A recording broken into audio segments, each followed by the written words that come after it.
삶이 있는 신앙은 흔들림이 없습니다. 왜냐하면 살아낸 만큼이 지식이 되고 지혜가 되고 경험이 되기 때문에 그렇습니다. 오늘 예수님께서 21절에 굉장히 중요한 말씀을 하십니다. 나더러 주여 주여 하는 자마다 다 천국에 들어갈 것이 아니요 다만 하늘에 계신 내 아버지의 뜻대로 행하는 자라야 들어가리라. 다만 하늘에 계신 내 아버지의 뜻대로 행하는 자라야 들어가리라. 예수님이 오시기 전에는 사람들이 가지고 있는 종교성이 저들의 신앙 또 믿음의 깊이인 줄 알았습니다. 하나님의 아들이 세상에 오셔서 하나님 나라의 백성의 삶에 대해 직접 말씀하시고 가르치기 전까지는 그 종교성이 마치 하나님의 뜻인 줄 착각을 했고 그 전통이 자신들의 신앙의 깊이인 줄 알았단 말입니다. 그런데 예수님이 오셔서 사람의 몸을 입고 오신 주님이 사람의 언어를 가지고 설명을 하십니다. 하나님의 뜻을 명쾌히 알려주십니다. 천국 백성의 삶은 이래야 된다라는 그 말씀을 하신 거예요. 천국 백성의 삶은 이렇다. 전에는 자신들도 애매모호한 겁니다. 그러니까 일단의 그 바리새인들이나 종교성을 가진 사람들이 보면 대단한 그런 경건과 신앙의 깊이가 있는 줄 알았던 거예요. 그러니까 성전에 올라가서 기도하면 세리 같은 사람들은 맨날 주눅이 들고 자기는 하나님 백성에서 버림받은 것 같고 그런 생각이 들었던 거 아닙니까? 그런데 예수님이 오시는데 심령이 강한 자가 복이 있다고, 애통하는 자가 복이 있다고, 의를 위해 핍박을 받는 자가 복이 있다고. 야, 이건 뭐 자기들 얘기하고 있는 거예요. 자기들 얘기. 그 순간 애매모호했던 천국 백성의 삶이 가까이 있는 것처럼 여겨졌고 내가 천국에서 멀지 않은 것 같다라는 그런 생각을 하기 시작했던 겁니다. 그 전까지는 예수님 표현처럼 주여 주여 하는 사람들이 신앙 좋은 사람인 줄 알고 또 믿음이 좋은 사람인 줄 알고 살았던 겁니다. 그런데 주님은 거기에 대해 분명히 정리를 하셨습니다. 24절 말씀 보면 그러므로 누구든지 나의 이 말을 듣고 행하는 자는 그 집을 반석 위에 지은 지혜로운 사람 같으니 결국은 예수님 말씀 듣고 반응한 그것이 천국 백성의 삶이고 믿음 좋은 사람들의 모습이고 천국에 들어가는 사람들의 모습이었다는 거예요. 입으로 주여 주여 하고 산다고 해서 즉 경건미가 넘치는 삶을 산다고 해서 그 사람들이 다 천국 가는 것은 아니었다는 얘기입니다. 학교에서 이제 퇴직을 앞두신 선배 목사님이 많은 신학생들을 그동안 해마다 가르쳐 왔으니까 당신이 신학생들을 가르치면서 느낀 것이 있대요. 뭡니까? 그랬더니 자기가 다니는 교회가 크면 자기들 믿음이 큰 줄 안다고. 자기들 다니는 교회가 크면 자기들 믿음이 큰 줄 안다는 거예요. 가만히 보니 그래요. 교회의 규모가 믿음인 줄 착각하는 사람들이 굉장히 많습니다. 그 많은 사람들 틈바구에 앉아 있으면 자기 믿음이 그만큼 가는 줄 알고 사는 거예요. 입으로 주여 주여 하는 것과 뭐가 다르다는 얘기예요.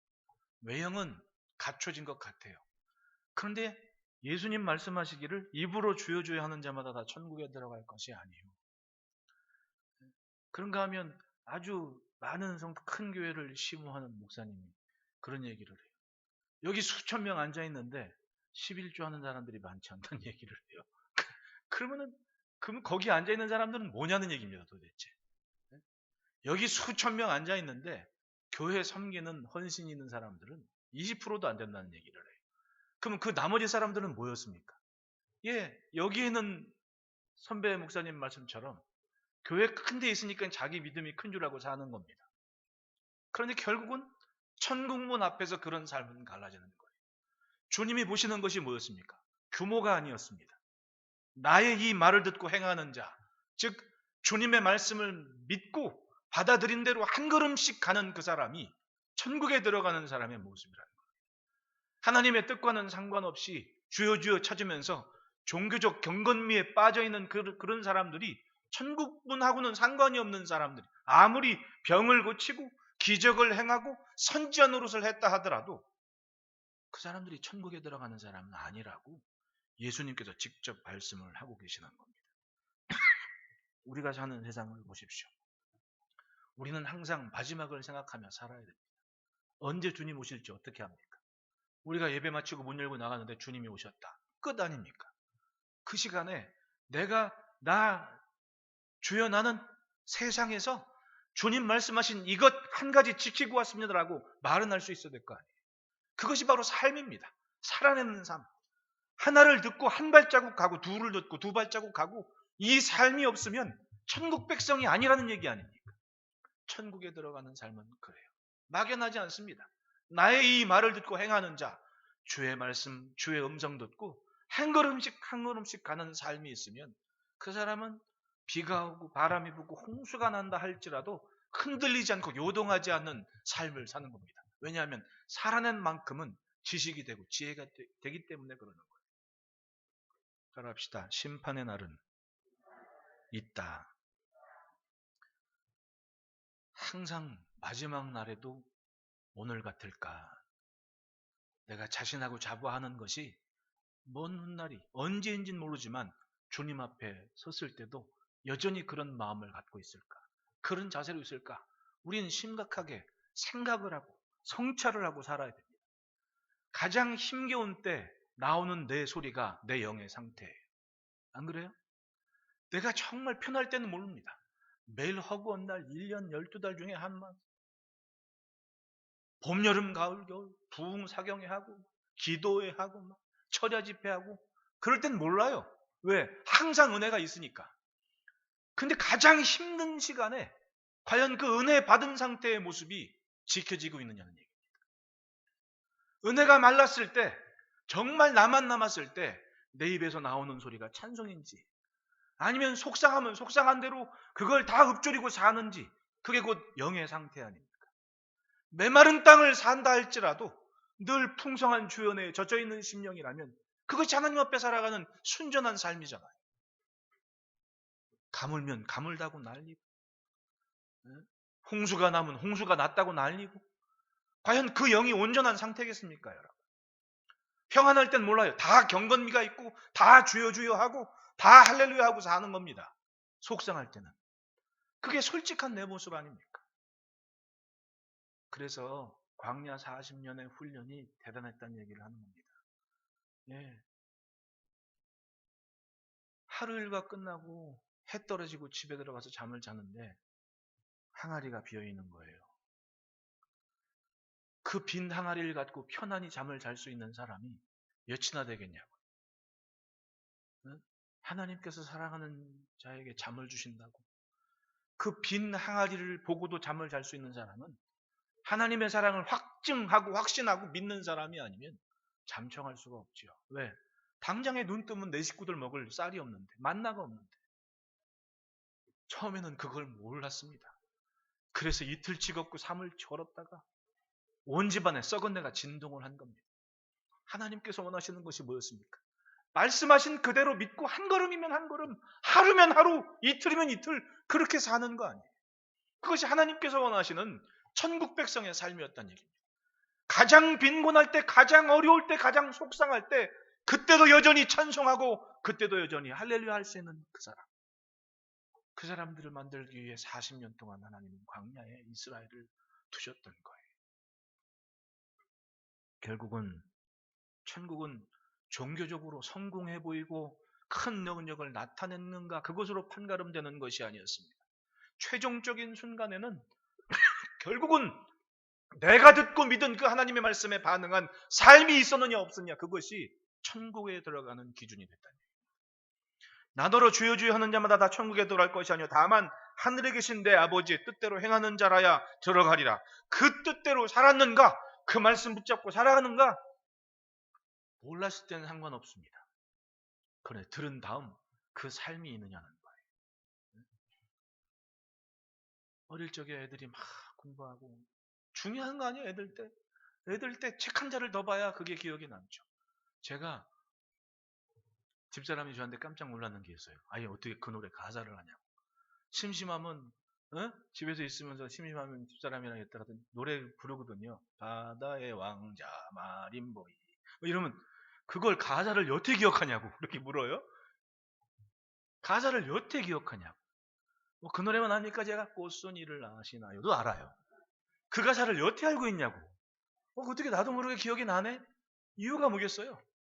가장 영리할 때, 가장 건강할 때 책을 많이 보고 많이 들으니까 기억에 남는 거 아니에요.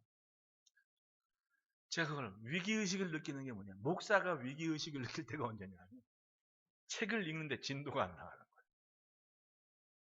내 전공 분야면 그거 뭐 다 거기서 거기인데 왜 안 나가겠냐. 근데 내 전공 분야 갖고만 어떻게 설교를 합니까? 그래도 이슈가 되는 뭐 기사 읽으면 그거 한번 책 사서 봐야 될 거 아니에요. 어떤 책은 보면 용어 자체가 생소하니까 이게 잘 접수가 안 되고 이해가 안 돼요. 그래서 어른들 말씀이 생각이 나요. 공부는 한 살이라도 어릴 때 내가 책을 읽었는데 이해가 안 되면 그럼 어떻게 되나? 나는 멈춰버린 거 아니냐. 그러니까 여러분 할 수 있을 때 공부를 열심히 하기를 바란다. 소영아, 수아야. 한 자라도 책을 한 권이라도 더 읽을 기회가 있을 때 읽어야지. 나중에는 책을 읽는데 이게 뭔 소리인지 이해가 안 될 때가 있다니까. 그러면 얼마나 그때가 슬픈지 아니? 그러니까 한 자라도 더 볼 수 있을 때 보고 공부를 할 수 있는 시간이 있을 때 하나라도 더 해야지 이게 에너지가 되고 여력이 되고 가능성이 되지. 할 수 있는 시간에 미리 당겨가지고 나는 이게 내건 난 요것만 해야지 그러다가 버스 지나간 다음에 후회하는 그런 사람들이 참 많더라고 살다 보니까. 주의 말씀을 들었을 때 깨닫게 된 순간에 우리가 선택해야 될 것이 뭡니까? 이제까지 내가 알았던 것을 확실하게 굿바이 하고 그리고 말씀을 들은 그것에 맞춰 살 수 있는 용기와 결단을 갖고 한 걸음 움직일 때 우리는 그것을 믿음이라고 하고 삶이라고 하는 거예요. 듣고 하는 게 전부가 아니었습니다. 입으로 주여주여 하는 것이 즉 경건미가 뚝뚝 떨어지는 그런 삶이 천국 백성은 아니었다는 거예요. 예수님 오셨을 때 존중받는 바리새인들을 보십시오. 흰옷을 즐겨 입었고 구제한다고 나팔을 불었고 금식한다고 처량한 모습 해대면서 누가 봐도 나와는 다른 모습 아닙니까? 그러니까 평범한 사람들은 바리새인만 보면 주눅 들고 인정을 해줍니다. 저 사람들은 나와는 각별하게 우리 민족의 전통을 갖고 씨름하는 사람들이니 대우해주자. 그러니까 시장통에 나가서 밥 먹으면 상성 내주고 맨날 인사하고 그래도 존중받았단 말입니다.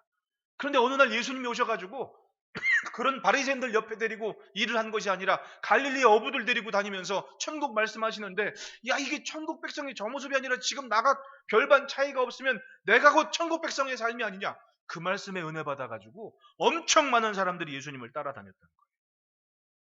은혜 받아가지고. 네.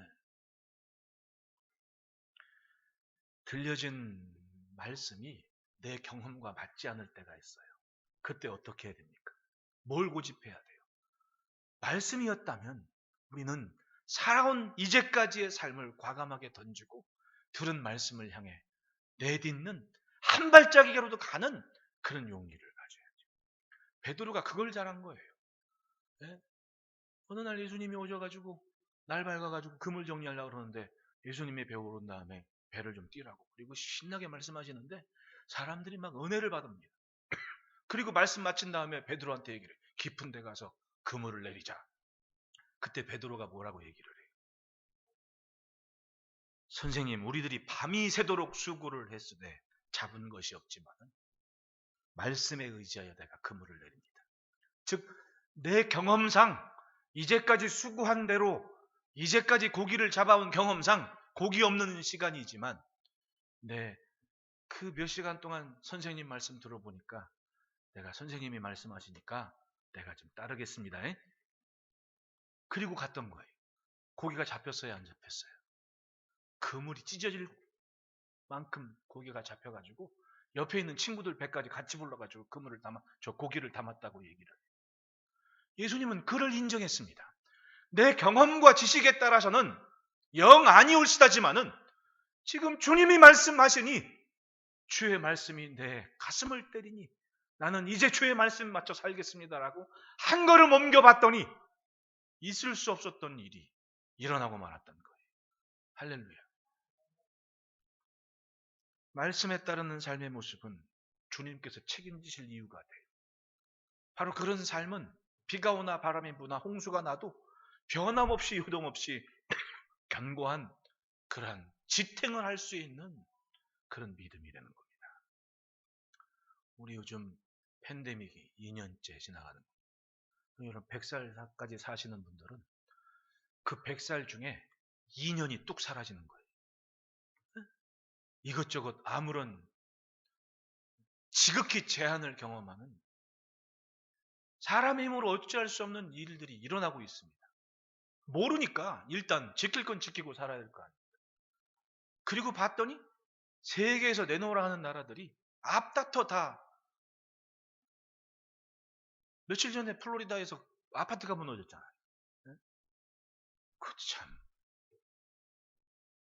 60 넘은 아들이 은퇴해가지고 자기는 이쪽 건물, 이쪽 동에 자기 아버지가 80 몇인가 90 몇 세인데 이쪽 동에 근데 전날 밤에 이 할아버지들이 같이 할아버지 아빠 할아버지 아들이 같이 엄마 며느리하고 같이 네 분이 식사를 하셨다는 거예요.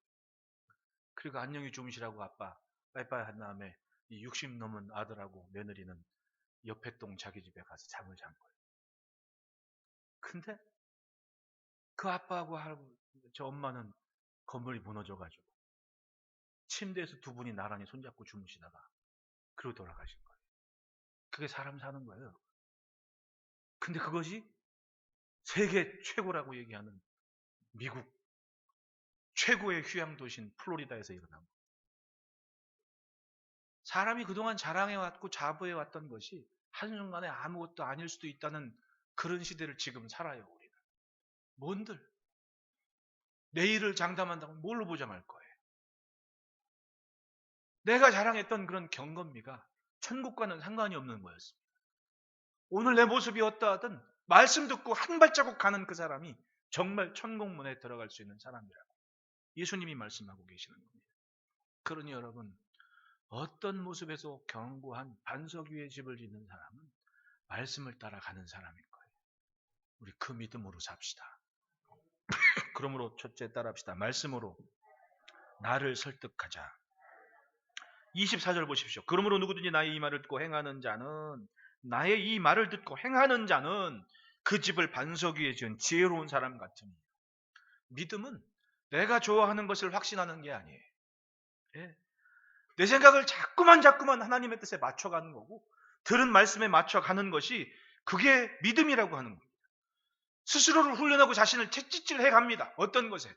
내가 좋은 게 아니라 하나님의 말씀이 가르치는 것, 하나님 말씀이 지시하는 것, 주님께서 좋게 여기시는 것을 향해 나를 자꾸만 채찍질하고 맞춰가는 게 믿음이라는 것.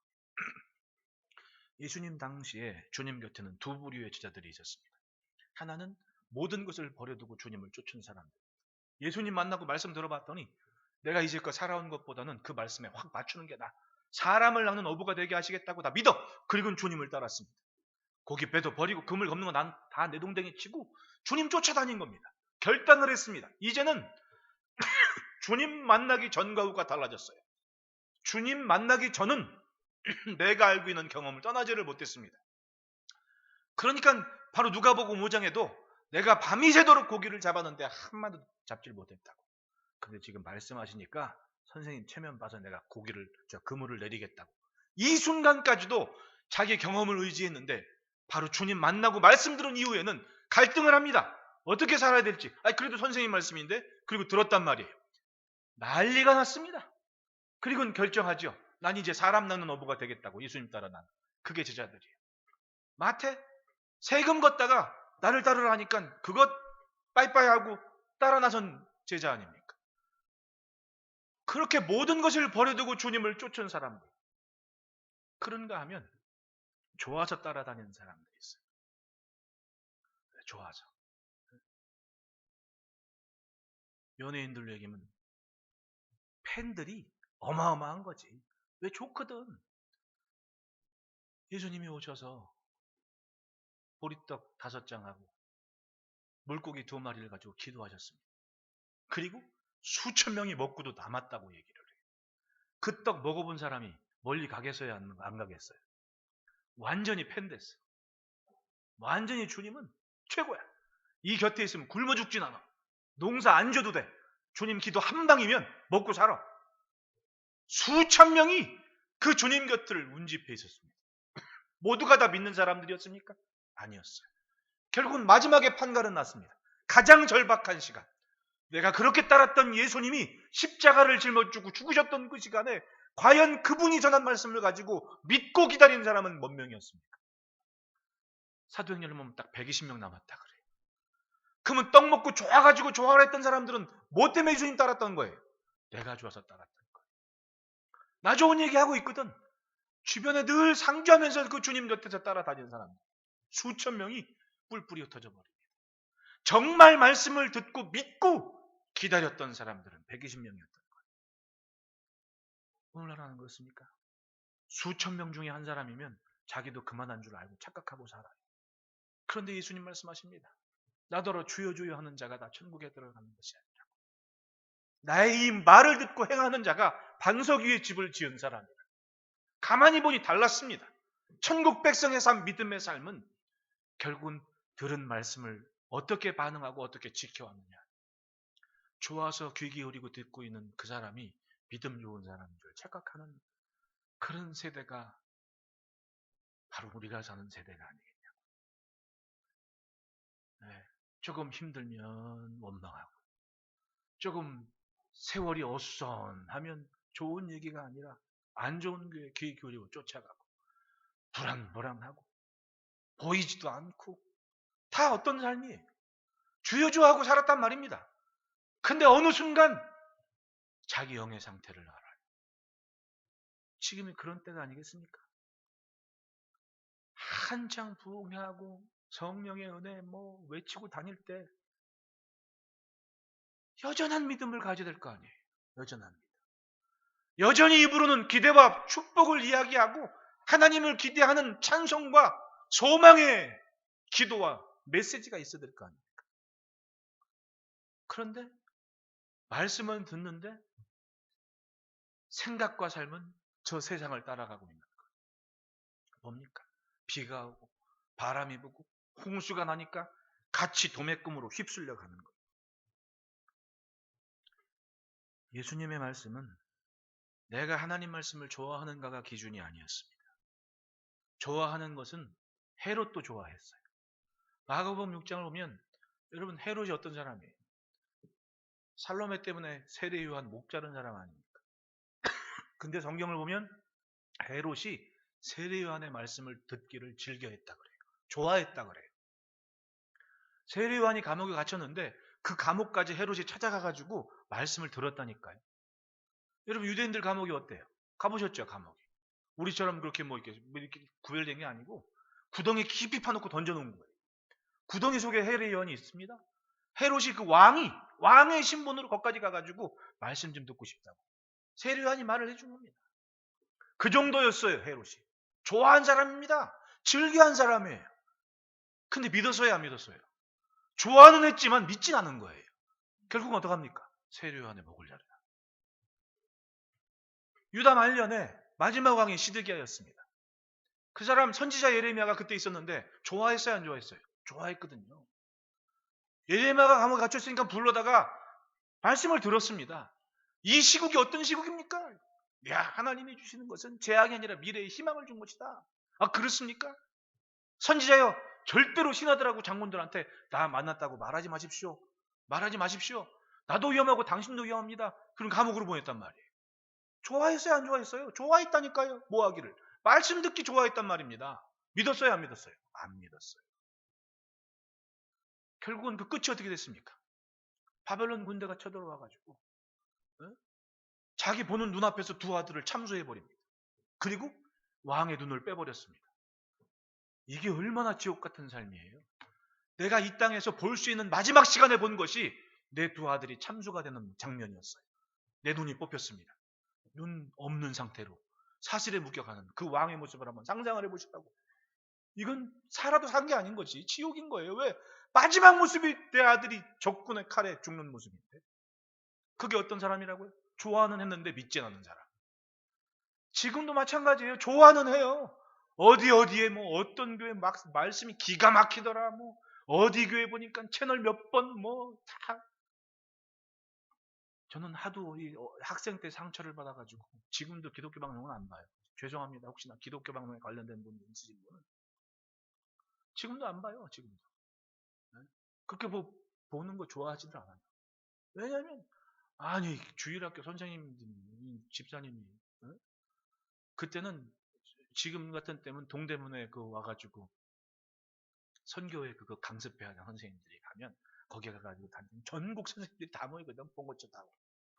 근데 봉고차를 타고 이제 다 끝나고 밤에 한 11시에 넘어서 집으로 교회로 쫙 가는데 차 안에서 이 집사님 한 양반이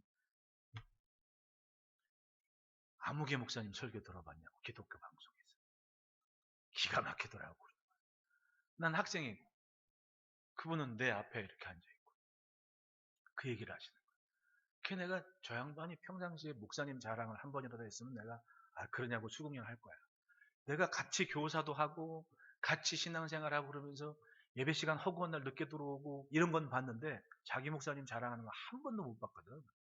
걔네가 그날 집회를 안 갔어요. 그래가지고 그날 밤에 들어와가지고는 막 울면서 기도를 했다고. 세상에 하나님 이럴 수가 있습니까? 예? 어쩌면 내가 그래서 목사가 됐는지도 모르겠어요. 이럴 수가 있습니까? 어떻게 자기네 교회 목사님 자랑은 한마디도 안 하는데 딴 교회 목사님 설교 들어봤냐고 그것도 12명 타 있는 봉고천에서 그런 얘기를 하고 있다고. 그런데도 그 목사님, 우리 목사님 천사였나 봐. 나중에 권사 직분을 주더라고. 그랬다니까요. 사람이 그런 거예요. 좋은 건 여기저기 다 좋아할 수 있어. 근데 믿는 건 좋아하는 거랑 다르더라. 결국은 믿음은 오늘 지금 내 모습이에요. 내가 듣고 믿고 한 걸음 옮기는 그게 믿음이지, 좋아하는 걸 믿음으로 착각하지 마십시오. 네? 내가 이거 하기 좋아해. 나 노래하기 좋아해. 나 무슨 봉사하기 좋아해. 나 이것저것 좋아해. 그게 믿음인 줄 착각하지 마십시오. 좋아하는 게 믿음이 아니었어요. 말씀을 듣고 한 걸음 가는 것, 그것이 믿음의 출발이고 시작이었던 겁니다. 그러므로 우리는 말씀으로 나를 설득해야 돼요. 좋아하는 것과 믿고 행하는 것은 결코 같지 않습니다. 진정한 크리스찬은 영적인 전쟁에서 승리하는 것을 목표로 나를 말씀에 굴복시키고 설득하고 살아온 삶의 경험이 지식이 아니라 지금 듣는 주님의 말씀이 지식이 되어 몸을 움직이는 그 사람. 따라합시다. 말씀으로 나를 설득하자. 정말 힘겹고 아닌 것 같은 현실 앞에서도 주의 말씀이기 때문에 스스로를 복종하고 순종하고 채찍질하는 그런 삶. 사도 바울도 보십시오. 내가 내 몸에 저 복종하게 하면 내가 남에게 전파한 후에 자신 도리어 버림을 당할까 두려워함이로다. 이것이 말씀에 반응하는 삶이었어요. 그래서 내 몸을 쳐서 복종시키는 겁니다. 언제까지? 내가 전한 그 말씀에 맞추기까지 스스로를 복종시켰다고 얘기를 해요. 그날에 많은 사람들이 주여 주여 우리가 주의 이름으로 선자 노릇하고 주의 이름으로 귀신을 쫓아내며 주의 이름으로 많은 권능을 행하지 않았습니까? 즉 예수님 이름 팔아서 굉장한 일을 했다는 겁니다. 귀신도 예수님 말씀 이름만 듣고 도망가고 떠는 일들이 많았습니다. 그런데 그렇다고 해서 천국에 맞는 사람은 아니었다는 거예요. 왜? 그건 그 사람 일이 아니라 누구 일이었습니까? 주님의 일이었기 때문에. 그렇게 따지면 굉장한 은사와 능력을 행했어도 그것이 곧 천국 백성의 삶은 아니라는 얘기 아닙니까? 뭐였습니까? 하나를 듣고 믿은 만큼 한 걸음을 옮기는 삶. 그래서 둘째 따라합시다. 순종이 반석 위에 서게 한다. 24절과 26절을 비교해 봅시다. 24절에 그러므로 누구든지 나의 이 말을 듣고 행하는 자는, 나의 이 말을 듣고 행하는 자는 그 집을 반석 위에 지은 지혜로운 사람 같으니. 26절에 나의 이 말을 듣고 행하지 아니하는 자는 그 집을 모래 위에 지은 어리석은 사람 같으니. 보기에 급하고 좋아 보인다고 편하게 할 수 있다고 당장에 기초가 없이 그냥 막 집을 지었습니다. 그랬더니 비가 내리고 창수가 나고 바람이 불어 그 집에 부딪히되 무너짐이 심하니라. 어떤 사람? 모래 위에 집을 지을지라. 어떤 사람이라고요? 나의 이 말을 듣고 행하지 아니하는 사람. 반대로 나의 이 말을 듣고 행하는 사람은 비가 내리고 창수가 나고 바람이 불고 집에 뭔가 와서 부딪힘이 심해도 결코 무너지지 않는다. 왜? 주초가 반석 위에 서 있기 때문에. 갖지 않았습니다. 그렇지만 우리나라도 순식간에 많은 양의 비가 와가지고 문제 아닙니까? 그도 그럴 것이 옛날에는 골목골목에 땅이 많아가지고 비가 오면 땅이 물을 받았는데 요즘은 뭐 골목 구석구석 시골 농촌까지 전부 다 아스팔트 깔려있고 콘크리트 돼 있으니까 포장이 잘 돼 있는데 반대로 비가 내리면 땅이 비를 못 받고 그냥 흘려버리는 게 많고 그렇게 떠밀려 내려오는 비 때문에 하류에서는 난리가 나는 거예요. 그런 때가 됐습니다. 근데 이스라엘 같은 경우는 이게 심해요. 새벽에 예루살렘에 비 내리면 정오 지나서는 사해에 홍수가 나요. 그 정도예요. 비가 이상하게 땅이 비를 머금는 게 아니라 너무 말라 있으면 이게 한꺼번에 막 홍수나듯이 흘러내리잖아요. 그런 상태가 돼버려요. 그냥 길도 이렇게 도로를 깐다고 지금 우리 저 집사님들 다녔을 때는 여기저기 새 길을 많이 뚫어놔가지고 제가 처음 갔을 때는 길이 이렇게 국도가 이렇게 가잖아요. 가다가 밑으로 쑥 꺼져요. 이렇게 도로가 쭉 들어가다가 이렇게 가요. 왜 길을 이렇게 만들었나? 졸지 말라 그랬나? 막 갔는데 그걸 예루살렘에 비 올 때 알았어요. 새벽에 나가는데 예루살렘에 비가 부슬부슬 내렸거든요. 그 한 11시쯤 되니까 비가 멈췄단 말이에요. 나는 저 에일랏까지 남부까지 신나게 차를 운전하고 내려갔거든. 그 에일랏까지 갔다가 올라오니까 해가 지잖아요. 해가 질 때쯤 돼가지고 올라오다가 저녁 한 7, 8시 되니까 깜깜해. 아무것도 안 보입니다. 근데 보니까 이렇게 푹 꺼졌던 길이 물길이 돼버린 거예요. 상류에서 비 온 게 모여가지고 물길이 내려오면서 그걸로 모여가지고 그 일정하게 그 사이로 흘러가는 물길이 있으니까 이 도로를 깔 때 거기는 아예 그냥 아스팔트 밑으로 이렇게 물길 떼서 간 거죠. 그거예요. 그럼 여러분 중간에 광야 벌판이나 어디에 집 졌다고 한번 생각해 보십시오. 그냥 휩쓸고 집채 떠나가는 거죠. 집채 떠나. 네? 몇 년 전에 그 일본에 쓰나미 있어가지고 막 집들이 막 바다 위로 둥둥 떠내려가는 것처럼 가는 거예요. 예수님은 그런 말씀을 지금 하고 있는 거예요. 집을 어디에 졌? 이 반석이 왜 중요합니까? 유대인들에게 이 광야를 지나는 사람, 나그네들한 반석은 피난처거든요. 네? 모래바람 신나게 지나가도 반석 틈바구니에 동굴이 생기면 그건 완전한 안식처가 된 겁니다. 네? 근데 그 위에 집을 졌다고 한번 생각해 보십시오. 항상 그 자리거든. 그 자리. 그게 어떤 삶이냐?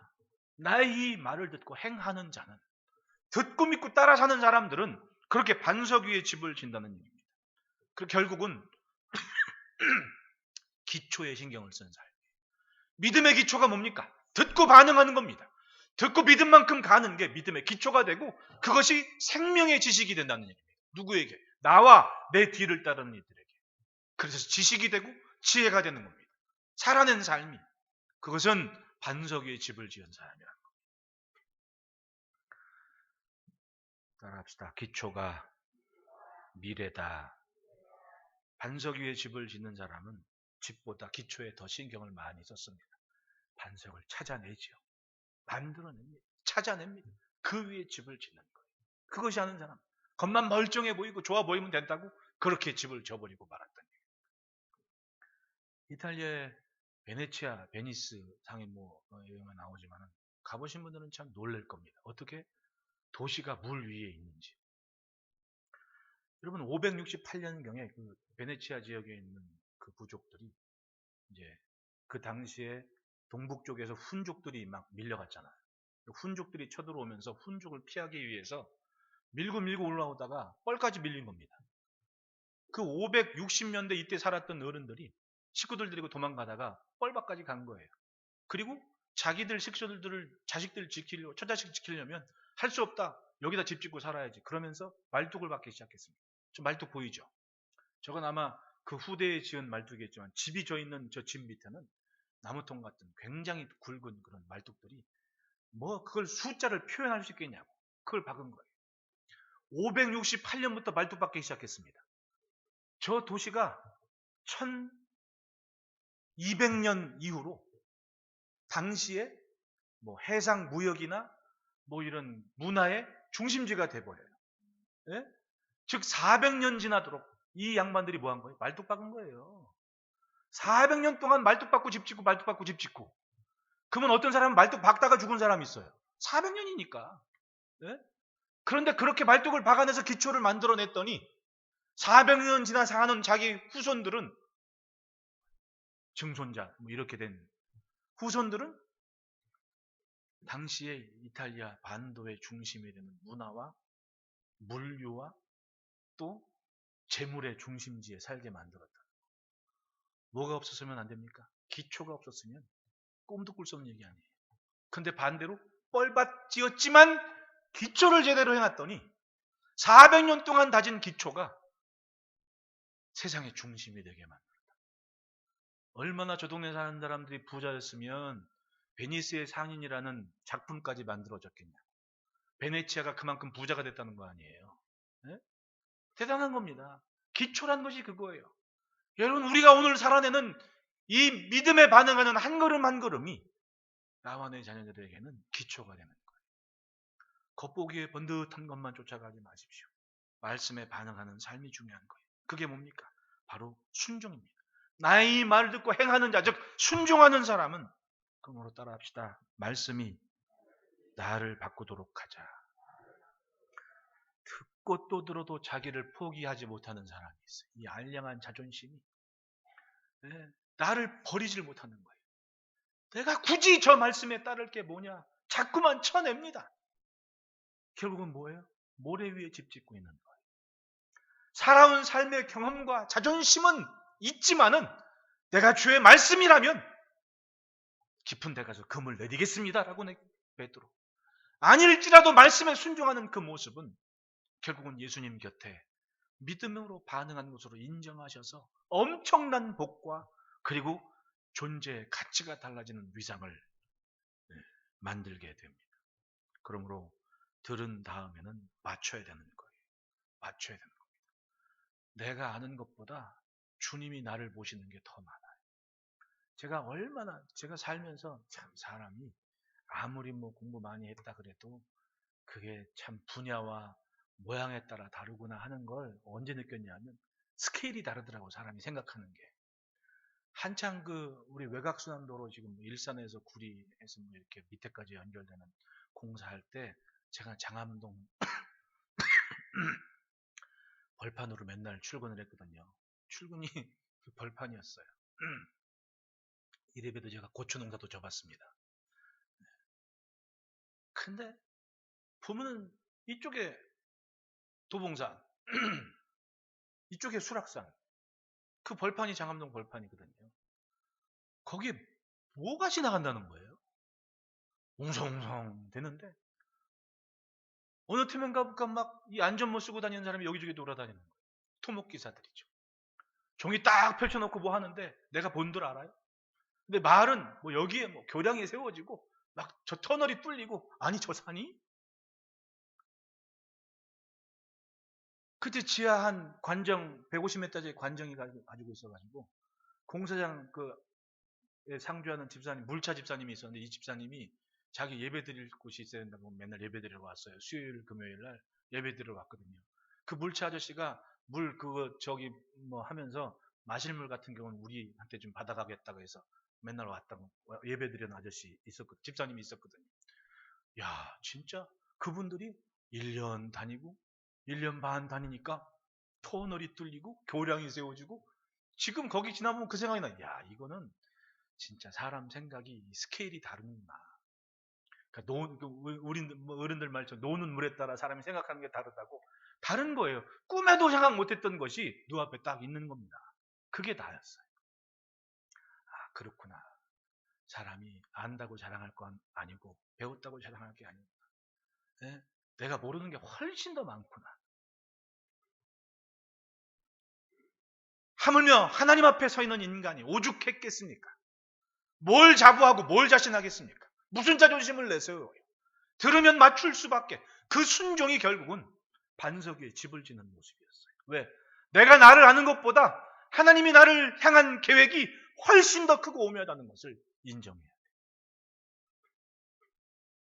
광야와 같은 벌판이어도 하나님은 하나님의 기준에 맞는 건물을 세워갑니다. 그러므로 하나님의 마음에 맞는 인생이면 있을 수 없는 일도 있게 하시는 기가 막힌 은혜와 복을 누리게 만들어 가시는 거예요. 할렐루야.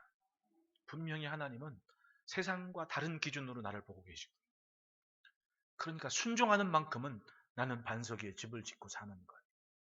그래서 마지막으로 따라합시다. 믿음은 삶으로 온전케 된다. 사람이 경험한 만큼은 몸에 티가 나요. 응?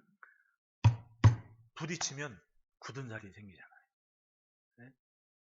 굳은 살이 생기는 겁니다. 여기 바이올린 하시는 분들 앞에 계시지만 얼마나 여기 굳은 살이 생겨요. 다 수고한 만큼은 굳은 살이 생겨내요. 몸의 체형도 그렇게 됩니다. 네? 몸의 체형도 그렇게 생기는 거예요. 잠잘 때 보면 이러고 잘 거야. 그게 살아온 삶이잖아요. 흔적이 남는 겁니다. 믿음은 믿음만큼 살면 그게 근육이 되고 에너지가 되고 능력이 돼서 반드시 살아낸 모습이 남게 돼 있는 거예요. 신앙은 보이는 종교적인 의식이 전부가 아니에요. 겉만 챙기려다가 물에 떠내려가는 거예요. 말없이 묵묵히 들은 만큼 한 걸음 가는 것이 보이진 않아요. 그런데 나중에 보면 열매가 있습니다. 이래서 신기한 거예요. 가장 속상한 시간에 내 입에서 나오는 소리가 내 영의 기초예요. 평안할 땐 모릅니다. 가장 속상한 시간에 욥을 보십시오. 정금같이 나오는 자기의 모습을 보고 있잖아요. 언제? 가장 속상한 시간. 막 몸이 썩어 문드러지고 떠내려가고 고름이 철철 나는데도 내가 이 고난이 지난 다음에는 순금이 되어 나올 거다. 가장 속상한 시간에 나오는 그 소리가 곧 영의 상태였습니다. 그랬더니 잃었던 모든 것을 갑절이는 없는 엄청난 복을 욥에게 다시금 부어주시고 확증을 보이지 않습니까? 믿음 때문에 이렇다고. 무리 속에 휩싸여서 얼떨결에 주저주저하며 살다가 막상 아무도 곁에 없는 그 시간에 내가 도대체 뭐였냐라는 생각을 하게 될 때 얼마나 큰 절망이 되겠냐. 세상 물살에 떠내려가는 집이 아니라 영원히 자리를 지킬 수 있는 신앙은 기초가 든든한 집. 매 순간 하나님의 말씀에 맞춰가는 싸움이 있고 전쟁이 있는 그런 삶을 살아냅시다. 우리의 신앙을 온전케 하는 것은 바로 하나님의 기준을 붙잡는 겁니다. 말씀을 듣고 맞춰 사는 것. 예수님은 오늘도 그것을 바라보고 계시고 기대하십니다. 팬데믹 영향이 상당합니다. 어른들 말처럼 한 놈 가면 더 센 놈이 올 수 있다는 얘기가, 네? 미국에서는 코로나 바이러스가 코비드-19이 스테로이드제를 맞았다 그러잖아요. 스테로이드 알죠?